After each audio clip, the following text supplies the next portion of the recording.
હું ગરીબ છે, મારી નાની છોકરો છે, મારું જીવન છે, મારા 2 વર્ષથી 1 રૂપિયો નથી મળતો. મારું ઉપરથી નુકસાન કરે, મારા ઘઉંનું, કપાસનું, તુવેરનું નુકસાન કરે.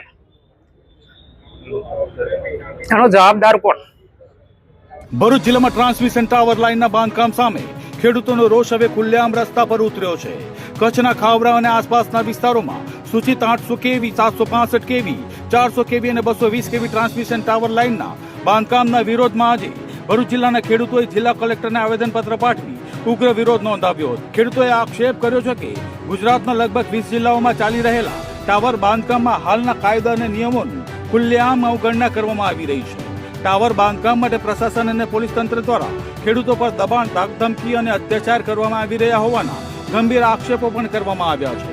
ખેડૂતોનું કહેવું છે કે અંદાજે 84 ગીગાવોટ વીજ ઉત્પાદન માટે વિન્ડમિલ અને સોલાર પ્રોજેક્ટ ઉભા કરવામાં આવી રહ્યા છે, પરંતુ તેમના નામે ફળદ્રુપ ખેતીની જમીનમાંથી જબરજસ્તી હાઈટેન્શન લાઈનો પસાર કરવામાં આવી રહી છે. ખેડૂતોએ જણાવ્યું કે CERC સંબંધિત લાયસન્સ, રૂટ મેપ અને જરૂરી દસ્તાવેજો વારંવાર માંગવા છતાં આજ દિન સુધી ઉપલબ્ધ કરવામાં આવ્યા નથી. આ ઉપરાંત અનેક જિલ્લાઓમાં ખેડૂતોને સાંભળ્યા વિના એકતરફી આદેશ પસાર કરી પોલીસ દળની મદદથી કામ કરવામાં આવી રહ્યું હોવાનો ગંભીર આક્ષેપ પણ સામે આવ્યો છે.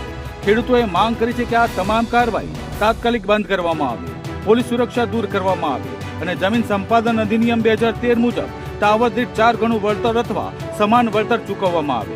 ખેડૂતોએ અંતમાં સ્પષ્ટ ચેતવણી આપી છે કે જો તેમની માંગણીઓનું વહેલી તકે યોગ્ય નિરાકરણ નહીં આવે તો તેઓ મોટા અને ઉગ્ર આંદોલનનો માર્ગ અપનાવશે. પટેલ, સરપંચ દેતરાલ ગ્રામ પંચાયત તથા આ ટાવર લાઇનમાં અસરગ્રસ્ત ખેડૂત છું.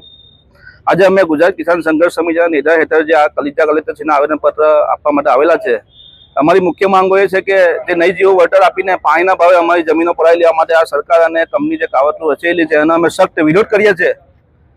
અન્ય જિલ્લાઓમાં, નવસારી જિલ્લામાં, સુરત જિલ્લામાં, ભરૂચ જિલ્લામાં, તમામ જિલ્લાઓમાં વળતરમાં વિસંગતતા આવે છે.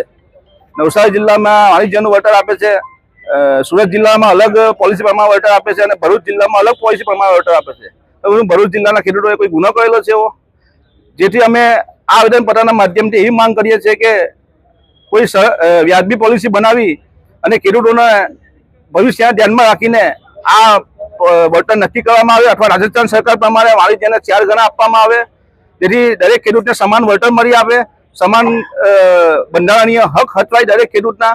આ તો અમને એવું લાગે છે કે આ ભરૂચ જિલ્લો જે નેતાગીરી છે એ થોડી કોઈને કોઈ જગ્યાએ કાચી પડી રહેલી છે એવું અમને લાગી રહેલું છે. જેથી ખેડૂતો હવે પોતાની લડાઈ પોતે લડવા માટે સક્ષમ થયા છે. આજે ખેડૂતો નાત જાત જોયા વગર બધા એક થઈને એક નેજા હેઠળ આજે લડવાની અને આંદોલન કરવાની પોતાની તૈયારી બતાવી રહેલા છે.